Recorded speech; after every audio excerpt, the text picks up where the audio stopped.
Hello मेरे प्यारे दोस्तों, कैसे हो आप सभी। नर्सिंग स्टडी ऑफिशियल चैनल में आप सभी का स्वागत है। मेरा नाम है अमित और आज हम एक बार लास्ट ईयर के पेपर दोबारा एक नए पेपर के साथ आए हैं। GMCH paper 2022। ये डेट 28 अगस्त 2022 को ये पेपर हुआ था। उसको पढ़ते हैं। चलिए एक एक क्वेश्चन को देखते हैं। अगर आपको हमारी वीडियो अच्छी लगे तो आप इसमें कमेंट करके ज़रूर हमें बताना कि वीडियो अच्छी है, बना मटेरियल अच्छा है या नहीं है। बहुत ही मेहनत से हमने बनाया है इसको। बाकी आप देख के पता लगा लोगे कि मेहनत की हुई है नहीं की हुई है। और मेरा इतना अंदाज़ा है कि अगर आप ये सभी क्वेश्चन करोगे तो लास्ट नेक्स्ट जो भी आपका एग्ज़ाम होगा, किसी भी आप फ्यूचर नर्सिंग एग्ज़ाम के लिए प्रिपेयर करोगे तो उसमें बहुत सारी ट्रिक्स और क्वेश्चंस और कंसेप्ट आपको यहाँ से याद करने को मिलेगी। चलिए देखते हैं।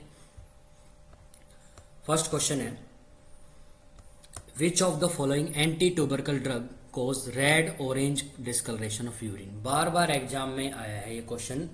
रेड कलर यूरिन कौन सी एंटी ट्यूबरकल ड्रग का साइड इफेक्ट है, या बार बार एग्जामिनर किसी ना किसी एंटी ट्यूबरकल ड्रग के साइड इफेक्ट से लेके कोई ना कोई क्वेश्चन बना ही देता है। हमेशा हर एग्जाम में आपको एक क्वेश्चन मिलेगा ही मिलेगा। तो आज के बाद मैंने इसकी पूरी टेबल प्रिपेयर कर दी। आज के बाद फ्यूचर में अगर इसका कोई भी क्वेश्चन एंटी ट्यूबरकल ड्रग से अगर कोई क्वेश्चन आया तो आपका गलत होने वाला बिल्कुल नहीं है।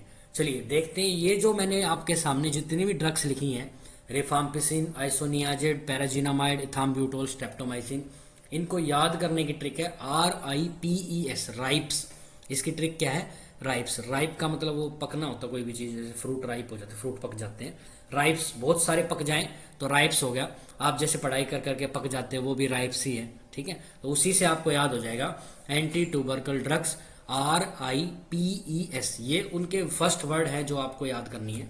ये जितनी भी एंटी ट्यूबरकल ड्रग लिखी हुई है ये सभी फर्स्ट लाइन ऑफ ड्रग लिखी हुई है। आपकी पहली चॉइस इन्हीं टैबलेट्स की आपको होने वाली है और इन सब में से एंटीबायोटिक ही नेचर का वैसे, लेकिन स्ट्रेप्टोमाइसिन मेन एंटीबायोटिक है जो यहाँ पे काम आ रही है। चलिए और दूसरी बात करें, जैसे फर्स्ट लाइन ड्रग है ऐसे ही सेकंड लाइन ऑफ ड्रग होती है। कैनामाइसिन, अमीकामाइसिन, है ना, कैनामाइसिन, अमीकासिन, ऐसी दो चार जो दवाइयाँ सीन वाली साउंड वाली ज़्यादातर, वो आपको यहाँ पे सेकंड लाइन ऑफ ड्रग देखने को मिलेगी। एक बार एग्जाम ने 4 ऑप्शन दिए थे, उसमें से पूछ लिया था कि ये कौन सी इनमें से दवाई सेकंड लाइन ऑफ ड्रग है या नहीं है। मतलब ऐसा कुछ भी क्वेश्चन बना सकता है। 4 ऑप्शन में से वो 3 ऑप्शन तो फर्स्ट लाइन ड्रग के दे देगा, चौथा ऑप्शन वो एमिकासिन या कैनामाइसिन डाल देगा। तो आपको पता होनी चाहिए ये जो एमिकासिन, कैनामाइसिन जैसी ड्रग्स हैं ये सेकंड लाइन ऑफ ड्रग है, फर्स्ट लाइन ऑफ ड्रग नहीं है। तो देखिए याद करने की ट्रिक क्या है, रिफाम्पिसिन, R फॉर रिफाम्पिसिन और R for red colour urine, ठीक है। तो जब ये दवाई आप यूज करो तो रेड कलर यूरिन इसका एक इफेक्ट है, ठीक है, आता है। तो आपको पेशेंट को पहले ही बता देना होता है। ये साइड इफेक्ट ना बोल के मैं इफेक्ट बोलूंगा इसको कि ये नॉर्मल है, कोई दिक्कत नहीं है। तो रेड कलर यूरिन आपको देखने को मिलेगा ड्यू टू रिफाम्पिसिन। यही आपका क्वेश्चन और राइट आंसर है डी। चलिए खत्म करें इसको। दूसरा आइसोनियाजेड, आइसोनियाजेड हाइड्राइड उसका पूरा नाम होता है। तो आई एन आइसोनियाजेड और हाइड्राइड HI है। तो IN भी इसी दवाई को बोलते हैं। और इस N वर्ड से आपको याद रखना है N for neuritis, N for neuritis. तो ये दवाई न्यूरोसिस कोज करती है, नर्वस सिस्टम को डिस्टर्ब करती है, इसलिए न्यूराइटिस, ठीक है। रेड कलर ही कर देते हैं हम इसको। तो N फॉर न्यूराइटिस। तो आइसोनियाजिड क्या कोज करेगी? न्यूराइटिस, वो भी पेरिफेरल न्यूराइटिस, हाथ पाँव में पेरिफेरल न्यूराइटिस नर्व सिस्टम को डैमेज करती है, that is neuritis. Second, pyrazinamide की कोई खुद की ट्रिक नहीं है कि ये जो आपको अलग से याद होना, इसमें यूरिक एसिड का लेवल इंक्रीज हो जाता है, ठीक है, पैराजिनामाइड। इथाम्ब्यूटोल, ई से इथाम्ब्यूटोल और ई से ही आई प्रॉब्लम, आई के अंदर ब्लर विजन, कलर ब्लाइंडनेस या आई रिलेटेड कोई भी प्रॉब्लम हो जाए तो आप इथाम्ब्यूटोल ड्रग को होल्ड करोगे। एग्जामिनर ऐसा क्वेश्चन बनाएगा कि पेशेंट है वो टीबी हो रखा उसको और वो डॉट ट्रीटमेंट ले रहा है, डॉट ट्रीटमेंट लेते दौरान उसको आंखों में प्रॉब्लम हो रही है, आंखों की जैसे कलर ब्लाइंडनेस लिख दो, कोई भी उसने आई रिलेटेड कुछ भी प्रॉब्लम लिख दी और आपसे पूछेगा कि कौन सी दवाई इनमें से होल्ड करूं, क्या करोगे? तो वो ऑप्शन में मिलेगा इथाम्ब्यूटोल को होल्ड कर दो। तो राइट आंसर होगा इथाम, ई से आई और ई से इथाम ब्यूटोल। तो ये भी मेरे ख्याल से याद आपको हो जाना चाहिए। नेक्स्ट एस, बार बार एग्जाम में मल्टीपल टाइम्स मैंने ये क्वेश्चन बहुत सारे एग्जाम में देखा और बहुत ही इंपॉर्टेंट्स हैं, ठीक है। तो ये आपको याद होना चाहिए। स्ट्रेप्टोमाइसिन ड्रग जो है, S फॉर स्ट्रेप्टोमाइसिन और S फॉर सुनने में प्रॉब्लम, S से सुनने में प्रॉब्लम, S से स्ट्रेप्टोमाइसिन। स्ट्रेप्टोमाइसिन जो दवाई है उसे सुनने में प्रॉब्लम आएगी। ओटोटॉक्सिसिटी, कान की ईयर प्रॉब्लम होगी, ईयर कान की प्रॉब्लम आपको देखने को मिलेगी। दूसरी बात ओटोटॉक्सिसिटी, वो उसका वही मतलब होता है। और उसके अलावा लिखते हैं injury of eighth cranial nerve, आठवीं जो क्रेनियल नर्व है जिसको आप वेस्टिबुलो कोकुलर नर्व बोलते हो, वेस्टिबुलो कोकुलर नर्व बोलते हो, स्पेलिंग में भी देख लेना कोई मिस्टेक हो जाए लिटिल बिट। तो क्या बोलते हैं, वेस्टिबुलो कोकुलर नर्व या एट्थ क्रेनियल नर्व अगर डैमेज हो जाए या इंजरी हो जाए तो वो किस में देखने को मिलेगी, स्ट्रेप्टोमाइसिन में मिलेगी। क्वेश्चन एग्जाम में आए कि पेशेंट टीबी का पेशेंट है, उसको एंटी ट्यूबरकल ड्रग चल रही है, मतलब डॉट्स ट्रीटमेंट चल रहा है और उसको सुनने में प्रॉब्लम हो रही है, तो आप क्या करोगे, आपको तुरंत स्ट्रेप्टोमाइसिन ड्रग को होल्ड करना होता है। और पेशेंट आएगा आपके पास और बोलेगा रेड कलर यूरिन आ रहा है, तो आपको बोलो एक नॉर्मल चीज़ें हैं, कोई दिक्कत नहीं है, दवाइयों के कारण हो रहा है। और आपको ये भी पता होना चाहिए किस दवाई के कारण होगा। राइट आंसर क्या होगा, रिफाम्पिसिन। ये मैंने बता दिया। फर्स्ट लाइन ऑफ ड्रग की ट्रिक RIPES है, तो RIPES rifampicin, isoniazid, pyrazinamide, ethambutol, streptomycin. Second line of drug amikacin, kanamycin, ये भी एक एग्जाम में थी तो मैंने वो भी इसको इंक्लूड कर दी। इससे आपको बहुत सारे क्वेश्चन क्लियर हो जाएंगे मेरे ख्याल से। ये पहला question with tricks with extra points आपके माइंड में क्लियर हो गया होगा। आज के बाद फ्यूचर में अगर इसमें से कोई भी क्वेश्चन आया तो आपका गलत नहीं होना चाहिए। चलिए नेक्स्ट क्वेश्चन पे चलते हैं। Unwanted but unavoidable pharmacodynamic effect of drug. Unwanted हमें नहीं चाहिए, लेकिन आप अवॉइड भी नहीं कर सकते ऐसे इफेक्ट जो किसी ड्रग की नॉर्मल डोज पे, थेरापेटिक डोज होती है नॉर्मल डोज, जितनी डोज आपको देनी चाहिए उतनी ही डोज पे ऐसे इफेक्ट आ रहे हैं जो अनवांटेड आपको नहीं चाहिए, लेकिन आप उन्हें अवॉइड नहीं करते। अगर ऐसा लिख के पूछे कि ये क्या है, hyper sensitivity, side effect, toxic effect, idiosyncrasy, तो देखियो तो देखो इसके अलग अलग मैंने जितने भी साइड इफेक्ट ड्रग के जो भी इफेक्ट्स होते उन सब की डेफिनेशन लिख दी मैंने पिछली रिसेंट पेपर में, एक दो पेपर में, और इसका एक क्वेश्चन और देखा था, मैं आपको बताऊंगा जरूर कि क्या क्वेश्चन था। तो वहां वो क्वेश्चन था कि the unpredicted effect of medicine in which client over act और अंडर एक्ट। अनप्रिडिक्ट इफेक्ट मतलब ऐसा इफेक्ट आने वाला दवाई का जो आपको पता ही नहीं, जिसमें पेशेंट की कंडीशन में वो ओवर भी रिएक्ट कर सकता है उससे और कम भी रिएक्ट कर सकता है, मतलब कंडीशन ज्यादा खराब भी हो सकती है और हो सकता है कम खराब हो, तो वो इफेक्ट आपको देखने को मिलेंगे, उसको बोलते हैं आइडियोसिनक्रेसी। और ये एक एग्जाम में आया हुआ था, आपको याद रखना है, ठीक है। मैं इसको रेड कलर कर देता हूँ, इंपॉर्टेंट है, आगे भी आपको किसी न किसी एग्जाम में देखने को मिल सकता है। हाँ भाई, these are the unwanted but unavoidable pharmacodynamic effect of drug at therapeutic dose. बिल्कुल डिट्टो ऐसा कैसा बुक में लिखा हुआ है वैसा का वैसा क्वेश्चन है, इसको बोलते हैं साइड इफेक्ट, ठीक है। टॉक्सिक इफेक्ट में आपने जो दवाई ली है उसकी ज़्यादा अगर आप डोज लेते हो तो उसका जो भी इफेक्ट आता है उसको बोलते हैं टॉक्सिक इफेक्ट। और एडवर्स इफेक्ट के लिए अनडिजायरेबल, आपको डिजायर नहीं उसकी, अनइंटेंडेड, इंटेंट भी नहीं कर रहे, पता भी नहीं आपको कि कितना आएगा, अनइंटेंट इफेक्ट ऑफ ड्रग, जो कि आपने दवाई डालने के बाद आपको undesirable unintended consequence of drug administration any noxious change which is suspected by the due to drug. Drug के कारण आपको अनप्रेडिक्टेड और अनडिजायरेबल इफेक्ट नजर आ रहा है उसको बोलते हैं एडवर्स इफेक्ट। हाइपर सेंसिटिविटी तो एक भी किसी भी दवाई का अनडिजायरेबल रिएक्शन होता है जो कि नॉर्मल उसके इम्यून सिस्टम के द्वारा प्रोड्यूस किया जाता है, जिसमें एलर्जी रिएक्शंस, ऑटो इम्यूनिटी, वो सारे फीचर्स देखने को मिलेंगे, उसको बोलते हैं हाइपर सेंसिटिविटी। तो मैंने सारे करा दिए, अभी एग्जाम में ये आया, अगली बार कोई दूसरा आ जाए इनमें से तो आपका किसी का भी गलत नहीं होना चाहिए। इसकी PDF हम अवेलेबल करा देंगे, मैं लास्ट में अपना नंबर डाल दूंगा या मैं डिस्क्रिप्शन में भी नंबर डाल दूंगा, आप इसकी PDF आराम से ले सकते हो और इन सारे क्वेश्चंस को इजीली कर सकते हो, याद कर लेना, ठीक है। पेपर में आएगा नेक्स्ट जो भी एग्जाम है, आप एम्स नोरसेट दे रहे हो, GMCH दे रहे हो या कोई भी, मतलब GMCH का तो है, किसी भी एग्जाम के लिए दोगे तो ये बहुत ही इंपॉर्टेंट रहेगा। Next question, which of the following organism that cause peptic ulcer disease. ठीक है भाई, कौन सा ऑर्गेनिज्म पेप्टिक अल्सर कोज करेगा, तो पेप्टिक अल्सर कोज करता है हेलिकोबैक्टर पाइलोरी। कौन सा कोज करता है, H पाइलोरी बोलते हैं, हेलिकोबैक्टर पाइलोरी, ठीक है। हेलिकोबैक्टर मैंने आप और भी इंक्लूड कर दिया, जो भी मोस्ट कॉमन बैक्टीरिया है, तो देखो बहुत सारी लंबी लिस्ट है बहुत बड़ी, हम सारी चीज़ों को एक ही पेपर में इंक्लूड नहीं करते, मैं धीरे धीरे हर पेपर में हर छोटी चीज़ों को इंक्लूड करता रहूँगा, लेकिन इसमें मैंने 4-5 पॉइंट डाल दिया क्योंकि कम से कम आपके 4 क्वेश्चन, तो एक क्वेश्चन करो तो साथ में 4 क्वेश्चन आपके होने ही होने चाहिए 100%, ठीक है। हेलिकोबैक्टर पाइलोरी नॉर्मल आपके स्टमक के अंदर पाया जाता है और ये अगर इन्फेक्ट करेगा तो ये करेगा पेप्टिक अल्सर, ठीक है, क्लियर।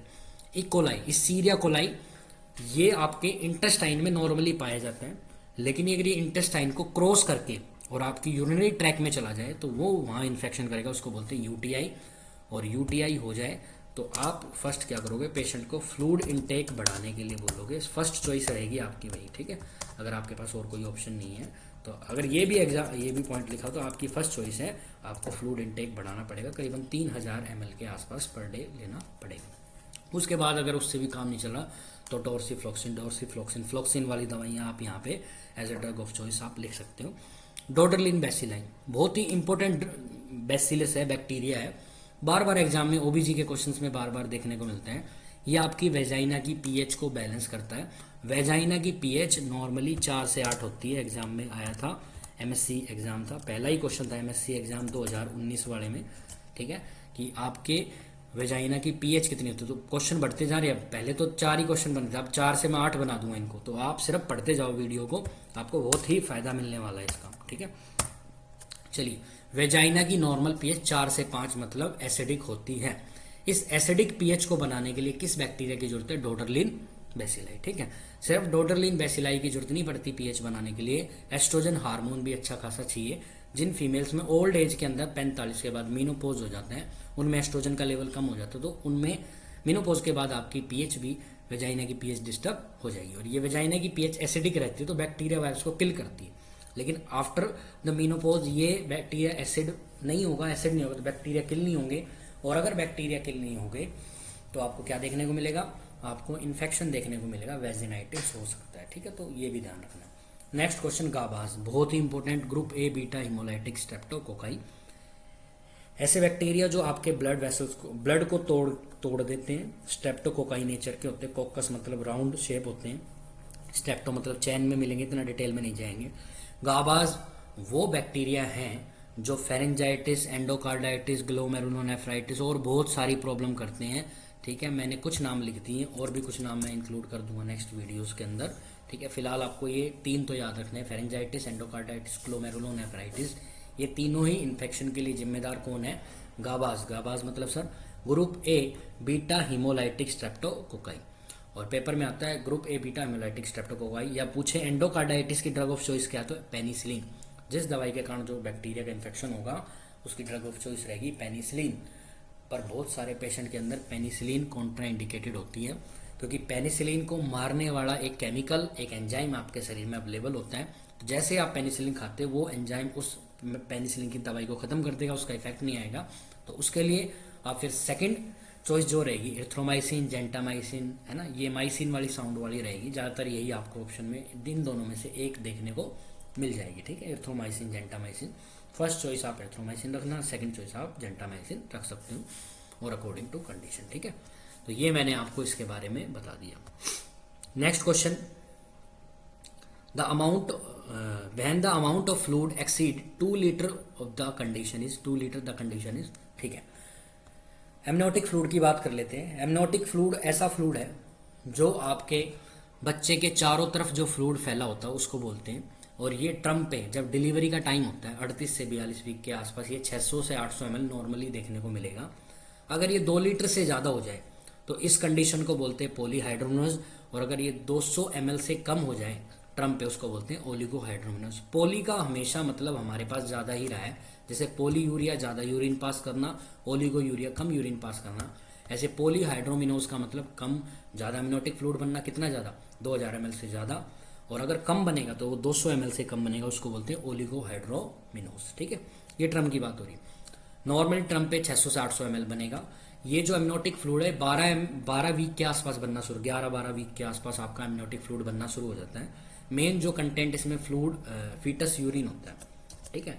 मेन जो इसमें कंटेंट है वो फीटस यूरिन है, क्योंकि आपकी किडनी काम करना 12 वीक पे स्टार्ट करती है। आपकी किडनी भी 12 वीक पे बनेगी, तो किडनी जब काम करेगी तभी तो यूरिन बनेगा, और तभी यूरिन बनेगा तभी एमनियोटिक फ्लूइड बनेगा। तो देखो 3 चीजें मिलेगी। 12 वीक पे क्या होता है, 12 वीक पे आपका एमनियोटिक फ्लूइड बनना शुरू होता है, कितना होता है, 50 ml के आसपास। 12 वीक पे ही आपकी किडनी काम करना शुरू करती है, और 12 वीक पे यूरिन फॉर्मेशन भी स्टार्ट हो जाता है। और आपकी थायराइड ग्लैंड, जो थायराइड हार्मोन सबसे पहले बच्चे के अंदर सिक्रीट होता है, वो भी 12 वीक पे ही होता है। और 12 वीक पे एमनियोटिक फ्लूइड का अमाउंट 50 ml 20 वीक पे 400 ml, 36 से 38 वीक मतलब टर्म से थोड़ा सा पहले, बिफोर टर्म लिख दिया मैंने, बिफोर टर्म ये 1000 ml होता है, नॉर्मल से थोड़ा सा ज़्यादा। ट्रम पे आते आते थोड़ा सा कम हो जाएगा 600 से 800 ml due to swallowing of amniotic fluid. बच्चे के अंदर सॉलोविंग रिफ्लेक्स स्टार्ट हो जाएगा, बच्चा फ्लूइड को एनगल्फ करना स्टार्ट कर निकलना स्टार्ट कर देता है, इसलिए उसका अमाउंट थोड़ा 200-400 ml कम हो जाता है। आफ्टर 42 वीक इसका अमाउंट दोबारा से कम होना शुरू हो जाएगा। 42 वीक के बाद 200 ml फ्लूइड नॉर्मल है, लेकिन ट्रम के आसपास 200 से कम फ्लूइड आना वो एबनॉर्मल कंडीशन है। मैंने आपको बता दिया राइट आंसर क्या है, पॉलीहाइड्रोमिनोस। दूसरी बात ओलिगो मैंने बता दिया कम होना। Bag of water amniotic fluid जब बनता है तो उससे बैग, उसका जो गांठ बनती है एमनो बाहर निकल के आता है, उसको बोलते हैं बैग ऑफ वाटर। एमिनोनाइटिस ये एमनोटिक मेम्ब्रेन का इन्फेक्शन होता है, ठीक है। तो ये भी क्वेश्चन मैंने पूरा आपको क्लियर करा दिया। Next question, in identical twins where the fetus है, भाई ये फोकस नहीं है,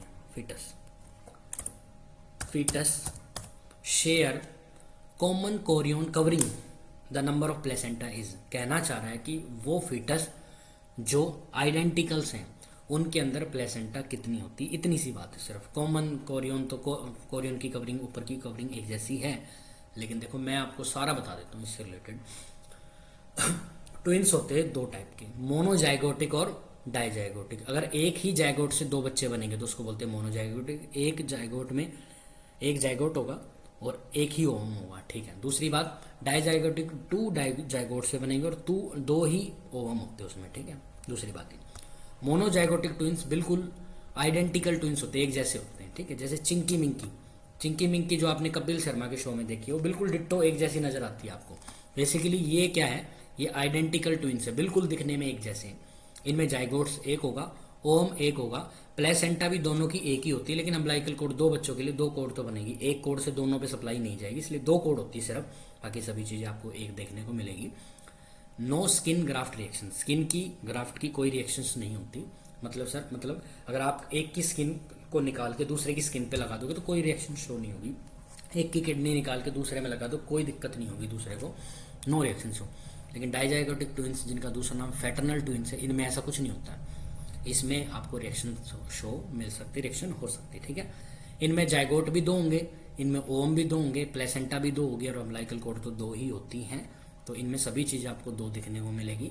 फिलहाल कह रहा है कि आइडेंटिकल ट्विंस, इनकी बात हो रही, मोनोजाइगोटिक ट्विंस के अंदर प्लेसेंटा कितनी होती है, तो मोनोजाइगोटिक्स के अंदर प्लेसेंटा कितनी देखने को मिलेगी, 1 मिलेगी। राइट आंसर 1 है। इससे रिलेटेड मैंने जितने भी क्वेश्चन थे सारे आपको करा दिए, आपको याद होना चाहिए, ठीक है, वो मैंने करा दिया। ग्राफ्ट रिएक्शन प्रेजेंट इसमें होगी, इसमें नहीं होगी, चिंकी मिंकी इसका एग्जाम्पल। बाकी तो जो ट्विंस आप देखते हो जो जिनके सेक्स, हाँ सेक्स की और बात कर लेते हैं, इनमें सेक्स सेम होगा, दोनों ही मेल होंगे या दोनों ही फीमेल होंगे, इसमें सेम भी हो सकता है, अलग अलग भी हो सकता है, ठीक है। तो ये था हमारा ये question. 5th disease is also known as, 5th disease, ठीक है, 5th डे डिजीज बोल सकते हो, 5th डिजीज बोल सकते हो, 5th डे है बेसिकली। 5 दिन तक लगातार डिजीज चलती है, 5 दिन तक बहुत ही सीवियर इफेक्ट में रहती है। कौन सी, इरिथमिया इन्फेक्शियम। ये जो दवा, ये जो बीमारी है, ये जो डिजीज है बच्चों के अंदर हो रही है, जो ज़्यादातर बच्चों के अंदर देखने को मिलेगी, हाईली कॉन्टाजियस है, फैलने वाली है ना, बच्चों के अंदर मिलती है, फेस पे रैसेज हो जाते हैं। शुरू के 5 दिन तक लगातार पेशेंट बहुत ज़्यादा ही सिक रहता है, बहुत ज़्यादा ही कंडीशन उसकी खराब रहती है, इसलिए इसे 5th डे डिजीज बोलते हैं, 5 दिन की बीमारी। ऐसे एक बीमारी जो 3rd डे डिजीज होती है, 3 दिन तक सीवियर रहती है, मीजल्स। एक 100 डे डिजीज है, उसको बोलते हैं पर्टूसिस या वोपिंग कफ, सारा मैंने बता दिया। रुबेला को जर्मन मीजल्स भी बोलते हैं, जर्मन मीजल्स, ठीक है। तो राइट आंसर होगा हमारा 2nd, ठीक है। इसकी भी पीडीएफ अवेलेबल है, आप आराम से ले सकते हो। नेक्स्ट क्वेश्चन बहुत ही इंपॉर्टेंट, बार बार एग्जाम, हर एग्जाम में इसका ये क्वेश्चन देखने को मिला ही मिला है, और आपका सही भी होगा मेरा अंदाजा है।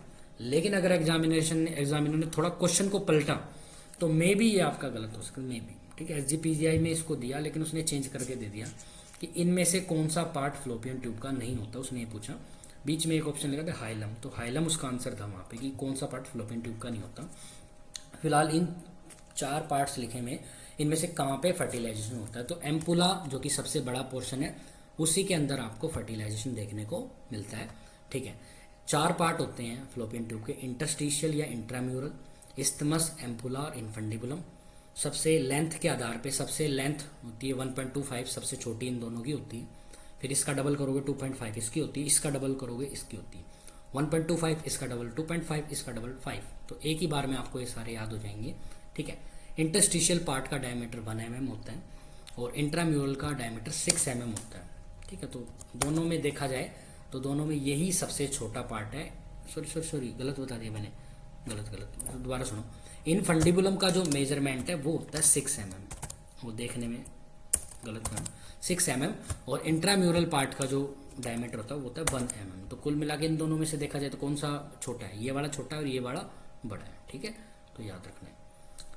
फ्लोपियन ट्यूब की बात चल रही है तो मैं 2-4 बातें और फ्लोपियन ट्यूब से बता देता हूँ, अगर पेपर में आती है, वैसे आई तो गलत नहीं हो। जैसे ये क्वेश्चन आया था एम्स पटना के अंदर, अगर मैं गलत नहीं हूँ तो एम्स पटना में ही आया था।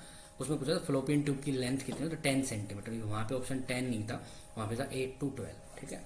वेजाइना की लेंथ देखें तो वेजाइना थोड़ा इस तरीके से, वो 90 डिग्री का एंगल बना के ट्यूब लाइक स्ट्रक्चर जिसके बीच में 90 डिग्री एंगल है। तो एंटीरियर पार्ट को हमने 7 सेंटीमीटर, एंटीरियर पार्ट और पीछे वाले को posterior, anterior part 7 centimetre length होती है और पोस्टीरियर पार्ट 9 सेंटीमीटर लेंथ होती है। इसका डायमीटर 2.5 सेंटीमीटर डायमीटर होता है, जो थोड़ा वेरी करता है, कम ज़्यादा होता रहता है, ठीक है।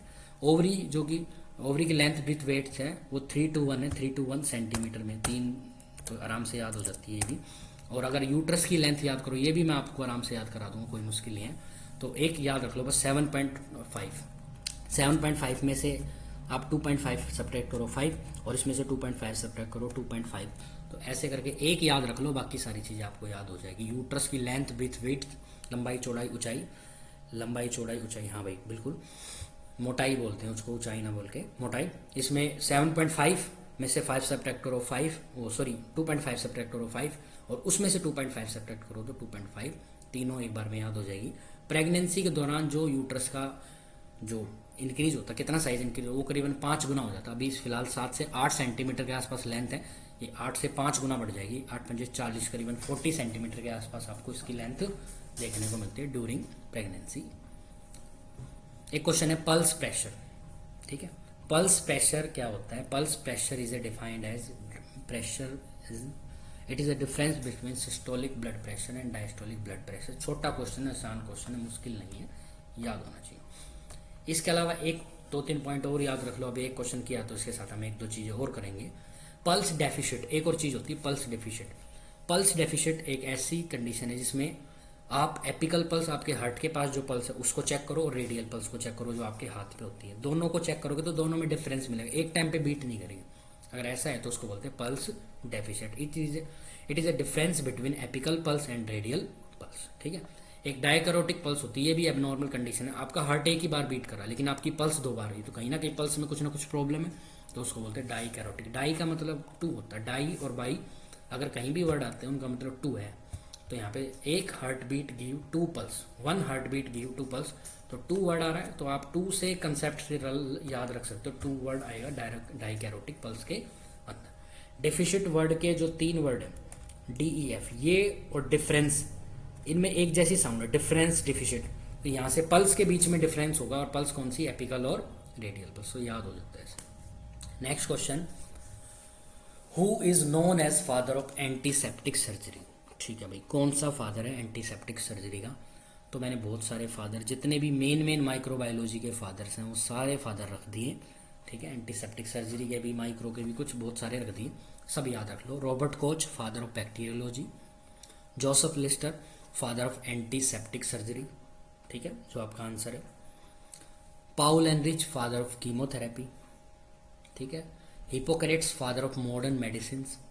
सॉलमन भी आया हुआ है इसमें, एवॉक्समैन, ये इसने डिस्कवर की थी स्ट्रेप्टोमाइसिन, एंटी ट्यूबरकल ड्रग, ठीक है, जिसका साइड इफेक्ट सुनने में दिक्कत, ऑटोटॉक्सिसिटी वो आएगा। Alexander Fleming discover penicillin, paper में आए थे क्वेश्चन। सारे इंपॉर्टेंट क्वेश्चन है ये, सारे याद करने भाई, मिनिमम इतने तो याद होने ही चाहिए, ठीक है। तो अलेक्जेंडर फ्लेमिंग डिस्कवर की थी पेनिसिलिन। पेनिसिलिन जो है ड्रग ऑफ चॉइस है गावाज के लिए, मैंने बताया था आपको गावाज की ड्रग ऑफ चॉइस रहेगी, ठीक है। कार्ल लैंडस्टीनर ने आपके ABO ग्रुप मतलब कि ब्लड ग्रुप को डिस्क्राइब किया था। एडवर्ड जीनर एक ऐसा साइंटिस्ट था जिसने फर्स्ट वैक्सीन आपकी बनाई थी जिसका नाम था स्मॉल पॉक्स। कब की थी, कैसे की थी, वो माइक्रोबायोलॉजी में अलग से उसकी वीडियो बन जाएगी, वहां समझ में आ जाएगा। Louis Pasteur, father of microbiology थे। सारे मैंने फादर आपको बता दिए।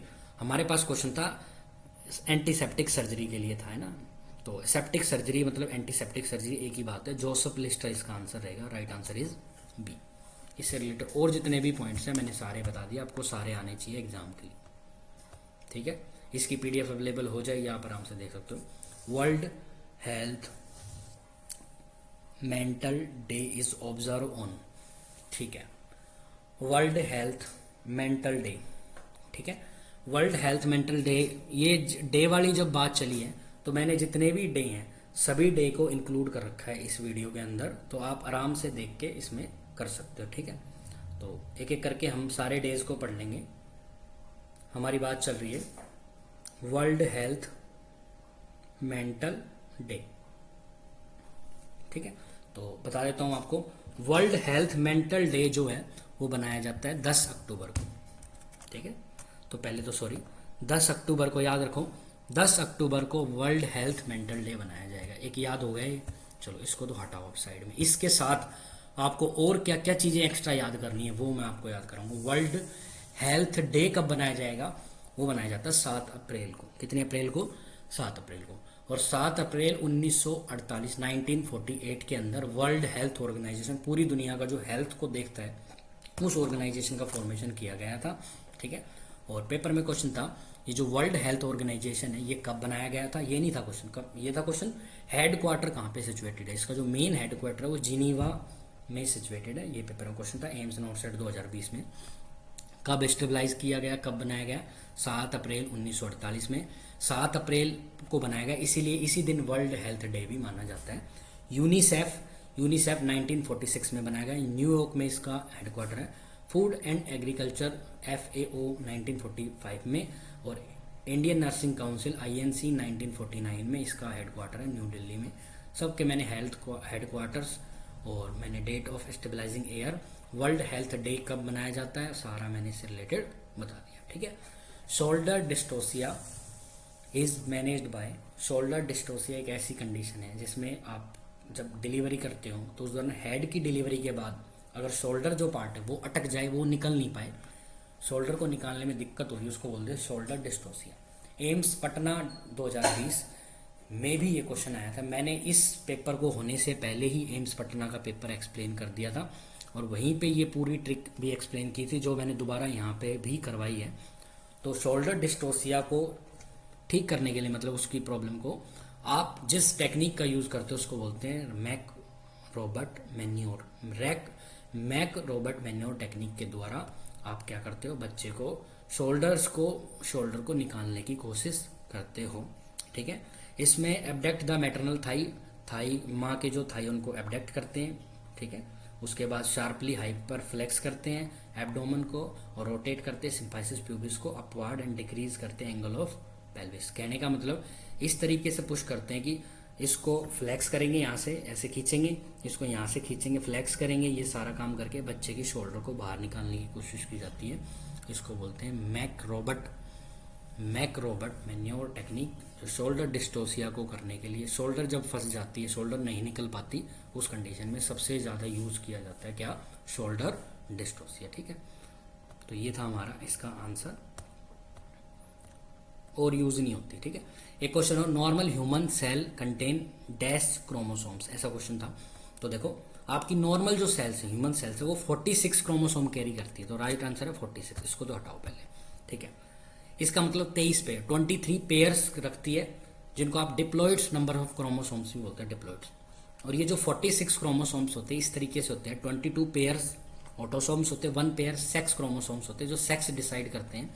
अगर ये फीमेल है तो इसमें क्रोमोसोम्स के नंबर एक जैसे होंगे, XX होगा, और अगर ये मेल है तो इसमें क्रोमोसोम के नंबर XY देखने को मिलेंगे। XY फॉर मेल, ठीक है, XY फॉर मेल में ऐसा जरूर नहीं है, M लिख दिया मैंने यहाँ पे, और दूसरा है फीमेल का। एक टाइप की और सेल होती है जिनको गैमेट सेल्स, जो स्पर्म और ओवम जिनको बोलते हो आप, गैमेट सेल्स बोलते हो, ठीक है, जर्मिनेटिव सेल्स हैं, गैमेट सेल बोल लो आप, जर्मिनेटिव ना बोलो। स्पर्म सेल और ओवम जो होते हैं उनके अंदर क्रोमोसोम के नंबर आधे देखने को मिलते हैं, मतलब 23 और हैप्लॉइड नंबर ऑफ क्रोमोसोम्स होते हैं, ठीक है। ये मेल के अंदर 22 + X होते हैं, हर जितने भी स्पर्म है उनमें से आधे स्पर्म में 22 प्लस एक्स और 22 प्लस वाई ऐसे होते हैं। फीमेल के अंदर हमेशा क्रोमोसोम्स के नंबर 22 प्लस एक्स होंगे, वाई नहीं एक्स। ठीक है, तो मैंने बता दिए सारे इसके बारे में सारे पॉइंट्स। तो राइट आंसर हमारा 46। Next, A fever is indicated when body temperature rise over oral temperature. Oral temperature कितने से ज़्यादा होगी आपको क्या बोला जाए फीवर है। तो एक बार समझो इस चीज़ को, इसने सिर्फ ओरल टेम्परेचर को क्यों बोला। ओरल टेम्परेचर नॉर्मल जो आपकी बॉडी का टेम्परेचर है उतना ही होता है, 98.6 ही आपका बॉडी का टेम्परेचर, 18.6 ही आपका नॉर्मल ओरल टेम्परेचर होता है। लेकिन एक्जिला के केस में ऐसा नहीं होता।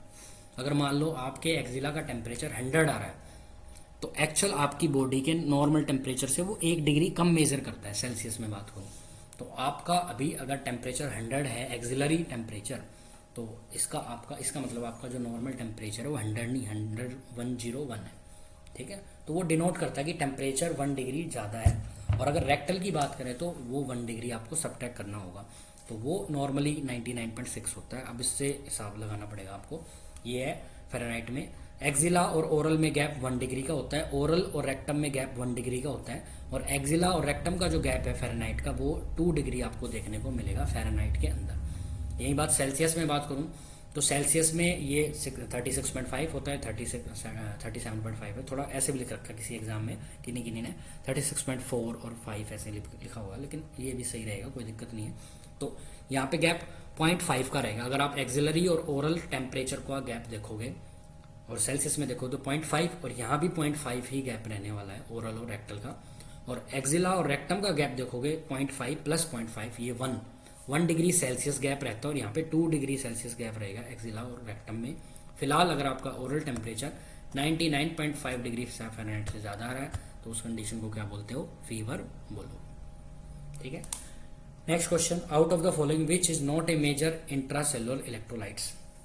ठीक है, इंट्रासेलुलर इलेक्ट्रोलाइट होना चाहिए, वो भी सबसे मेजर ना हो, सबसे कम पाया जाने वाला। ठीक है, तो सबसे कम जो मिलता है, एक बार कम मिलता है मैं बता देता हूँ। सबसे ज़्यादा मिलता है सोडियम, सोडियम के बाद थोड़ा सा मिलता है पोटेशियम, फिर मिलता है फॉस्फोरस, और सबसे कम मिलता है मैग्नीशियम। मैग्नीशियम 1.2 से 2.2 के आसपास होता है, इतना 1.5 से 2.5 के आसपास होता है। लेकिन ये फॉस्फोरस 2.5 से फिर 4.5 के आसपास होता है। ये अच्छा लिख देता हूँ मैं इनकी सबकी वैल्यू। ये होता है 135 से, ये मैं बात कर रहा हूँ ब्लड के अंदर इंट्रासेलुलर। ठीक है, ये बात कर रहा है not a major intracellular, cell के अंदर की बात हो रही है। एक बार मैं पहले समझाता हूँ फिर बताता हूँ। 2 टाइप के फ्लूइड्स हैं, जो आपकी सेल के अंदर उसको बोलते हैं इंट्रासेलुलर फ्लूइड, और जो आपकी सेल के बाहर होते हैं उनको बोलते हैं extra cellular fluid, blood vessels में होंगे। इंट्रासेलुलर फ्लूइड के अंदर सबसे ज़्यादा पाए जाने वाला जो इलेक्ट्रोलाइट है उसका नाम है पोटेशियम, और ये है कटायन जिसमें पॉजिटिव चार्ज है, और ये है अनायन। तो सबसे मिलेगा, कम मिलेगा या मिलेगा नेगेटिव, इस पे नेगेटिव चार्ज, इस पे पॉजिटिव चार्ज। ठीक है, इस पे नेगेटिव चार्ज, इस पे पॉजिटिव होता है, इस पे नेगेटिव होता है। ठीक है, दूसरी बात, सोडियम आपके ब्लड में सबसे ज़्यादा मिलता है और क्लोराइड सबसे ब्लड में ज़्यादा मिलता है। अभी बात चल रही है इंट्रासेलुलर फ्लूइड के इलेक्ट्रोलाइट के अंदर। इंट्रासेलुलर सेल के अंदर सबसे कम मिलेगा, सबसे ज़्यादा सेल के अंदर मिलता है पोटेशियम। ठीक है, सबसे ज़्यादा सेल के अंदर मिलेगा पोटेशियम मिलेगा, और सबसे कम मिलेगा ये सोडियम। ये 3 से 5 के आसपास होता है, तो ये सबसे कम होता है। ठीक है, तो हमारा आंसर यहाँ पे रहेगा सोडियम। ठीक है, इसके साथ मैंने कुछ एक्स्ट्रा ट्रिक्स भी आपको करवा दी है, आपको याद होनी चाहिए। ठीक है, तो ये मैंने इससे रिलेटेड बता दी। सेल के अंदर सबसे ज़्यादा पाया जाता है पोटेशियम कटायन, सेल के अंदर सबसे ज़्यादा पाया जाता है नेगेटिव वाला अनायन फॉस्फोरस, आपके ब्लड के अंदर सबसे ज़्यादा पाए जाने वाले इलेक्ट्रोलाइट सोडियम, और ब्लड के अंदर सबसे ज़्यादा पाए जाने वाला एनायन वो है क्लोराइड। ये दोनों मिलते हैं, बाकी कम मिलेंगे। ठीक है, अगर आपको हमारी ये वीडियो पसंद आई तो इसको लाइक करें, और भाई अगर यहाँ तक देखे तो कमेंट जरूर करें। देखो बहुत सारी टेबल बनाई, बहुत सारा टाइम लगाया, 28 तारीख से हम लगे हुए इस वीडियो में बनाने में। आज 9 तारीख, आज 1 तारीख हो गई। 4-5 दिन से लगातार इस पर काम चल रहा है, थोड़ा बहुत जितना भी है। डेली हम कुछ ना कुछ इसमें ऐड कर रहे हैं, एडिट कर रहे हैं, ताकि आपको ज़्यादा से ज़्यादा चीज़ें समझा सकें। और अगर आपने यहाँ तक हमारी वीडियो देखी है तो जो भी इस वीडियो को देख रहा है कमेंट जरूर करें। आपको अच्छी लगी तो अच्छा कमेंट करें, नहीं लगे तो भी बताएं कि ये कमी है, हम उस कमी को भी दूर करेंगे नेक्स्ट वीडियो के अंदर। ठीक है, थैंक यू वेरी मच। अगर आपको इसकी PDF चाहिए तो मेरे नंबर पे आप मैसेज कर सकते हो 7982994515। ठीक है, आप इस नंबर पे व्हाट्सअप डाल सकते हो, मैं आपको इसकी PDF अवेलेबल करवा दूँगा। ठीक है, मैं PDF अवेलेबल एक ही कंडीशन में कराऊंगा जब आप इस पर कमेंट करोगे। ठीक है, तब मेरे को पता चलेगा कि हाँ इसने देखी है, तो देखिए तभी हम आपको PDF अवेलेबल कराएंगे। ठीक है, चलिए, थैंक यू वेरी मच।